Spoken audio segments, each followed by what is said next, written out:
Well, it's a brand new day. Welcome to the Rundown with Ramon. My name is Ramon Ray, your host of the Rundown with Ramon. We have a lot going on for you today. All we ask is for a few minutes of your time. Give you the top things you need to know to build your best life or start or grow your business. What do we have in store for you today? Your good work isn't enough. How you can harness and optimize AI for your brand voice, a guide on that. We're going to touch on 6 reasons why you were turned away for a business loan. We're going to touch on how to catch up when you're falling behind. Do you find sometimes you're falling behind in the work you do or life? We're going to touch on that. This is the most important word in marketing from my good friend, Mark Schaefer, the most important word in marketing.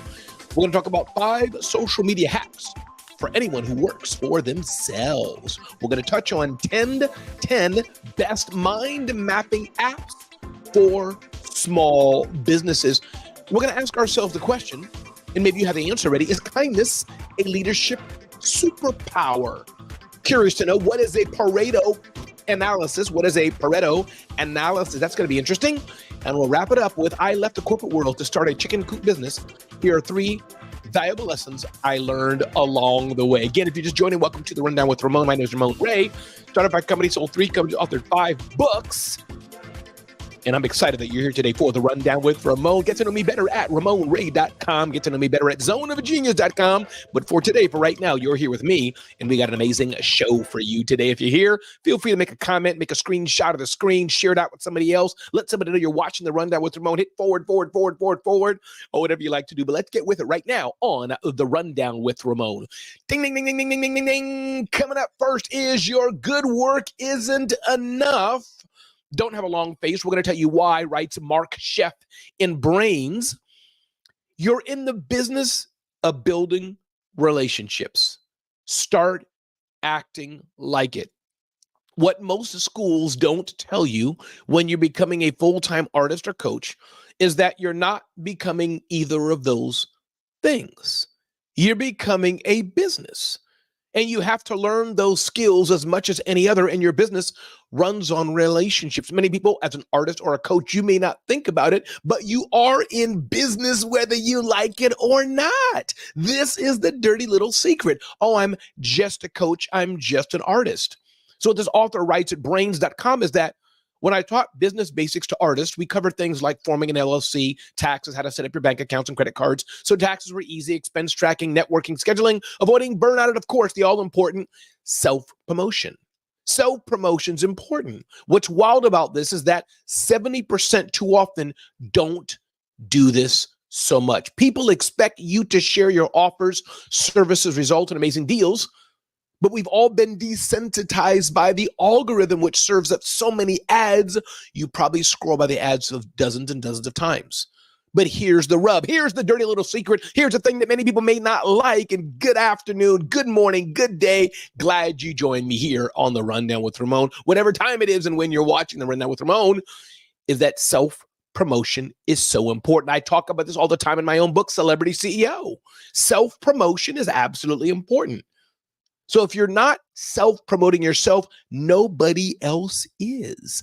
And the truth is that makes sense, because in a world where we can have everything, everywhere, all at once, the only thing that separates you from anyone else is what and how you love, and showing that and sharing it out. This is important. If you share something that you just love, whether it's a new movie or a taco joint, you're sharing more about what actually makes you tick. And that matters, writes Brains. So my encouragement to you today, you artists and coaches and consultants, and all of us here today, the power of self-promoting and letting people know about that we have services that we can offer them that can help them in their need, but also a little bit about ourselves is important. I used to eat burnt pancakes and bacon on a regular habit of that every Saturday, and I cut that down for health reasons. I'm perfectly healthy, but I wanted to be more healthy, so I cut that back. But that was a thing. I would tease and talk about how me and my Aunt Jemima worked together on a Saturday morning. What makes you tick? Get a little personal in what you do and how you talk to the world. Again, good afternoon, welcome to, good morning, welcome to, good evening, welcome to the Rundown with Ramon. So glad you're watching the Rundown with Ramon. Let's go on the next topic. Ding, ding, ding, ding, ding, ding, ding. Up next, harness AI to harmonize your brand voice, a step-by-step guide. Now, listen, in one little setting here, you're not going to get all you need to know about AI, but as many of you know, I'm touching on AI more and more and more because I do find AI is transformative. AI is powerful. I'm getting my team to use AI more and more and more. So how can you harness AI to brand voice? What can you do?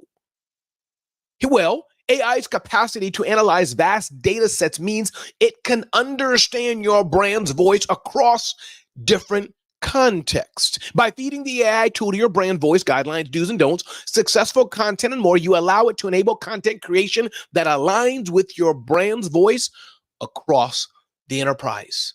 Leveraging the power of AI to understand how you speak, when you speak, the context with you speak, and let it do so probably better than you can do alone.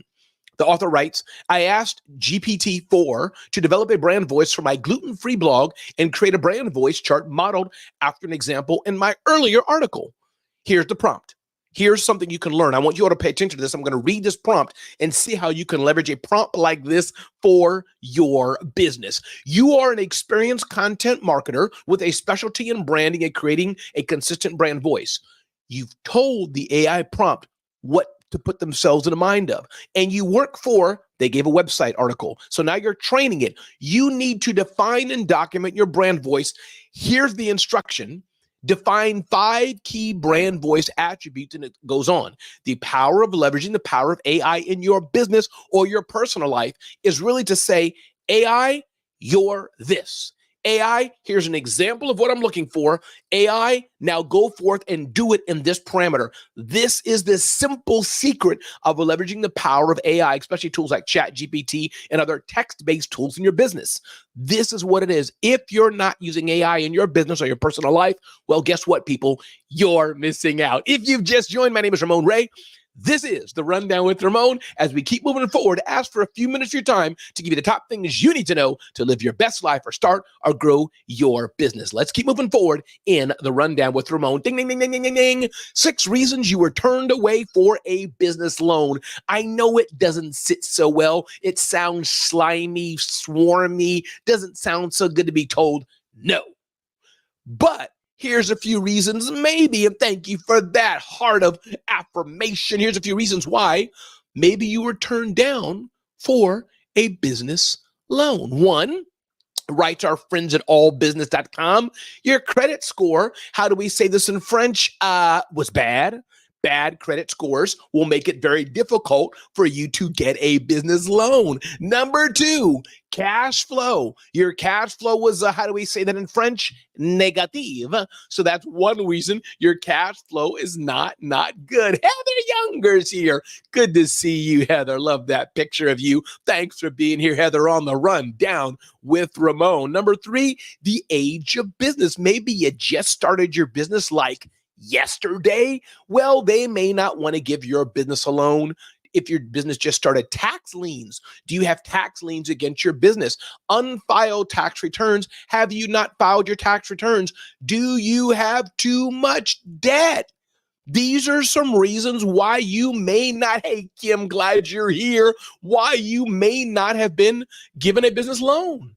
Reason why you may not have. Good to have you here, Kim. So again, if you're looking for financing for your business, it's not always because it's personal. Rarely is it.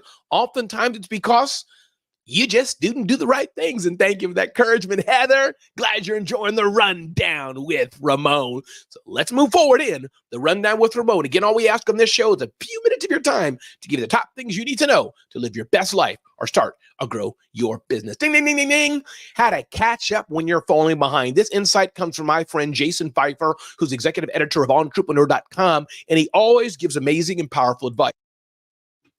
In this article, he says a few things, and I want you to pay attention to this. It's not about where you're going. It's about what you're doing, because you can't get to where you're going unless you're doing the actions that can help you.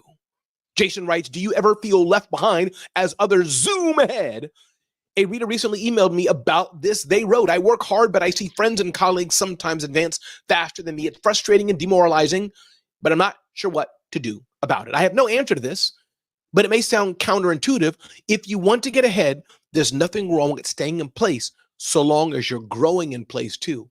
Interesting. And Jason tells a story about playing Super Mario, and if you press the jump button once, Mario would jump normally, the same as in other Mario games. But if you crouched down and waited a few seconds, Mario would start flashing and then jump super higher. It was called the power squat. Interesting, I didn't even know it. So what does a real power squat look like? Here's his own personal experience with this. Even in his career, he spent years at a regional newspaper. Jason's talking about this. He has a picture of him in his office, his feet up on a desk. While there, I became jealous of another reporter my age. He was doing splashy stories and working from the main office. Then he got a job at the Boston Globe, and it made me feel stuck and falling behind. Was I actually stuck and falling behind? My answer, maybe, but not necessarily. Here's the key thing to know. There are many ways to stay in place. We often fetishize newness, a new job, a new adventure, a new product launch, a new partnership, but newness isn't the same as advancement. This is the thing. Things don't always have to be new. Things don't always have to be physically moving forward for you to be advancing. Listen to what Jason Pfeiffer says. You could be somewhere for 8 years doing the same thing on repeat and learning nothing new. Or you could be somewhere for 8 years constantly learning new skills and developing a deep network of contacts. This is what I want you to take away from this, as Jason Pfeiffer talks about. Don't look at other people so much and how you think they're advancing and how you think you're not. Are you learning where you at? Are you advancing in the way you can where you're at? And if you are, people, that is progress. For those of you who've just joined, my name is Ramon Ray. This is the Rundown with Ramon. I'm so glad you're here today. Check me out at RamonRay.com. Check us out at ZoneOfGenius.com. And this is the Rundown with Ramon. Ding, ding, ding, ding, ding, ding, ding. This is the most important word in marketing, writes my buddy Mark Schaefer. You can see him at businessgrow.com. Mark Schaefer says, the most important word in marketing. What are you going to do about this? I asked the marketing manager. Had a rational plan after I conducted some research. Here's what I learned. The competitor had newer and more efficient equipment. The California-based competitor had different ways of marketing. The end customers usually required long-term supply contracts and more and more and more. Although a knee-jerk marketing instinct might be to cut the price and regain the market share, that plan seemed foolish after looking at the facts. In every business, for every product, you're dealt a certain hand of cards, and your job is to figure out to maneuver. How do you maneuver? How do you shift? How do you change? The art of the maneuver. This is what marketing's about, writes Mark Schaefer. Are we able to maneuver? Are we able to shift? Are we able to change and do things differently or not? This is key oftentimes. Can we maneuver? If the marketing manager went charging back into the California market, he could not possibly compete on price. He might even start a disastrous price war that would lead the competition to lower their prices in our backyard in the Midwest. As the market leader, my customer needed to exert discipline and look for another way to maneuver. He could not maneuver on price. He could not maneuver by sending in the cavalry to retake the California market, at least for now. We needed to defend the Midwest market, grow the loyal European market, and find out why we had an advantage there, and then look toward long-term equipment modernization. Long-term, we needed to consider a disruptive West Coast location with even newer technology that would allow us to compete long-term. And Mark has a header here that says, create strategic leverage. This is a gem, everybody. If you're not following Mark Schaefer, you need to, but he talks about the power of marketing, and I would dare say business overall is the ability that we have to maneuver. Thanks for being here at the Rundown with Ramon. My name is Ramon Ray. Let's keep moving forward on the Rundown with Ramon. Ding, ding, ding, ding, ding, ding, ding. 5 social media hacks for anyone who works for themselves. Writes our friends at Forbes. Virginia Hogan writes that. 1, know how to brand yourself. Not in the difficult way, though, in a world saturated with content, a compelling brand story is your strongest differentiator. Number 2, don't shy away from LinkedIn. It's the nerdiest, but for a fair reason. The people on LinkedIn mean business, and you can't shy away from them. Get visual. Instagram's visual platform is perfect for showcasing your work. Get visual. Aim to educate. Position yourself as an industry expert by offering value beyond your services. This is absolutely important, to position yourself as an industry expert. So it sounds very simple, but those are a few things you can do to leverage the power of social media better. Reading your analytics, aim to educate, get visual, don't shy away from LinkedIn if you are, and know how to brand yourself, how to build your personal brand. If you haven't yet gotten my book, Celebrity CEO, you definitely need to get it. Check it out on Amazon, celebrityceo.com. Moving forward, I hope you're enjoying the Rundown with Ramon. If you are, DM me on Instagram, DM me on LinkedIn, DM me across the platforms. Let me know you're enjoying the Rundown with Ramon. Take a little picture, share it out with friends and family. Let me know you're watching the Rundown with Ramon right here, and I appreciate you. Moving forward, ding, ding, ding, ding, ding, ding, ding, the best mind mapping apps for small businesses. Interesting. Brainstorming tools can boost productivity, drive collaboration, and innovate your business. Mind mapping apps, also called brainstorming tools, are software solutions that help you organize your ideas visually. While these apps have seemingly endless uses, many have features designed to help businesses generate, execute, and share creative ideas and business strategies with colleagues and clients. So what is mind mapping? Mind mapping is a process that helps you visually brainstorm and place your thoughts, ideas, and concepts clearly in front of you in the form of a mind map. You can create mind maps with a pen and paper or use specialized mind mapping programs. A mind map starts with a central concept or subject. From there, you'll branch out related ideas in an irregular fashion using lines and colors to enhance the central point. So scenarios for mind mapping are there, but I wanted to give you some of these mind mapping tools you can check out and use. One is Coggle, C-O-G-G-L-E. Check out Coggle, C-O-G-G-L-E. Another one is called X-Mind. This looks pretty interesting. X-Mind. Another one they give here is Mindomo, M-I-N-D-O-M-O. We have also Lucid Chart, L-U-C-I-D Chart, Lucid Chart. Aya, A-Y-O-A, A-Y-O-A, I-O-A, maybe. Mind Node, M-I-N-D-N-O-D.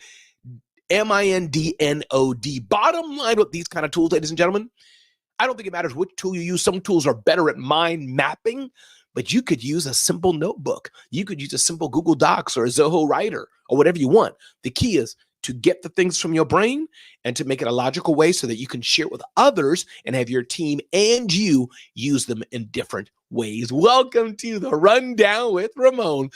Question for you. Is kindness a leadership superpower?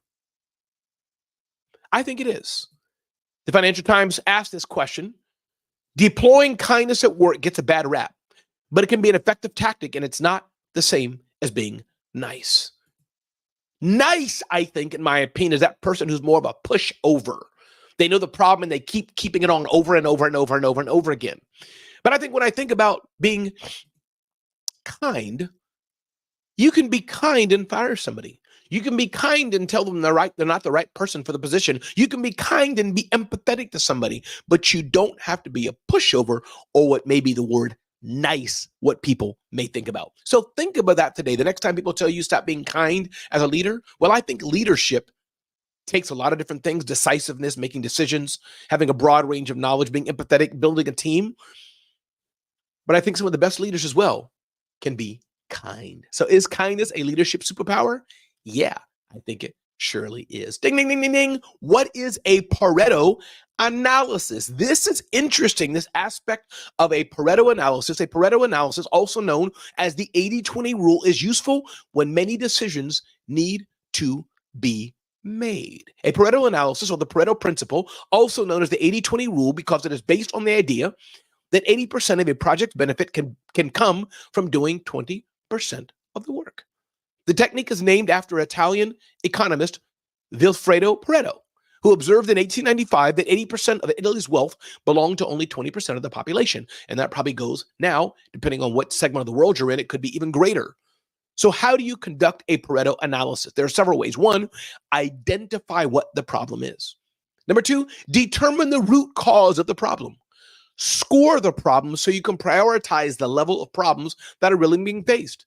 Group the problems, tally the scores, and then take action. The benefits of using the Pareto analysis is as follows. One, increases organizational efficiency, writes our friends at Business News Daily. Number two, it enhances problem-solving skills. Number three, improves decision-making. It improves time and change management. It helps with planning, analysis, and troubleshooting, and it shows the cumulative impact of issues on your business.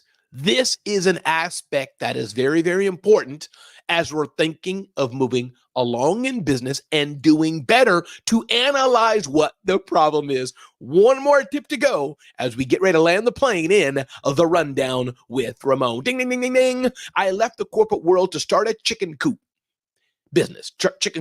Here are 3 valuable lessons I learned along the way. Interesting article from our friends at Entrepreneur. Somebody started a chicken coop business, left corporate life, writes Chris Bowman. And some takeaways. Succeeding as an entrepreneur requires a commitment to continuous learning. So important. If you're not always learning as an entrepreneur, your business more likely will fail. Gaining expertise in digital marketing is essential for small business success. Building a strong network and seeking guidance from experienced mentors can significantly ease the transition to entrepreneurship and help you avoid common pitfalls.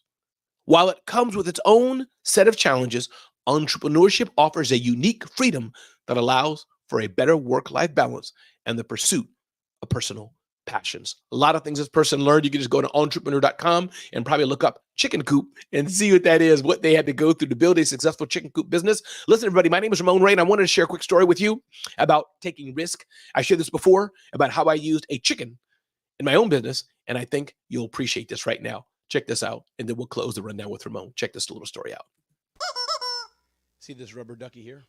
I bought it in Pennsylvania at a restaurant, and I said to myself, this rubber ducky would come in hand at some point.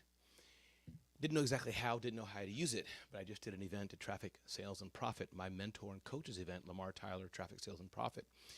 And, hundreds of people in the room, about 1,000 people or so, and I held the rubber ducky in my hand on stage, and I knew at the right point, at the right words, it would flow. So I guess what I'm trying to say is explain here for a few things for my fellow speakers who may be, trying to speak better and more and different, and those who are new. Maybe what also will help you for those who are experienced and know it all.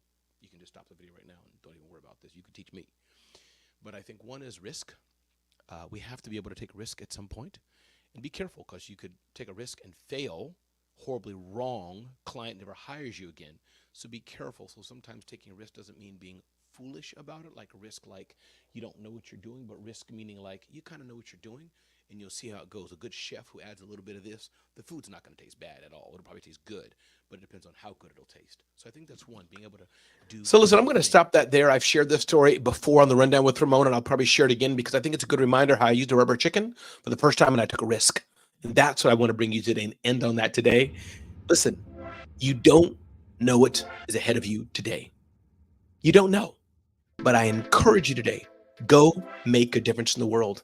Somebody needs you. Somebody needs what you can bring to the world to make it a better place and make a difference in this world. I'm so glad you're here on the Rundown with Ramon. Check it out for sure. Check me out at RamonRay.com. Check me out at ZoneOfGenius.com. And until next time, this is the Rundown with Ramon, and I'm honored that you took the time to be with me today. Go out and make a difference in the world, because we need you to do one thing: to show up. Take care. Thanks for being here today. God bless.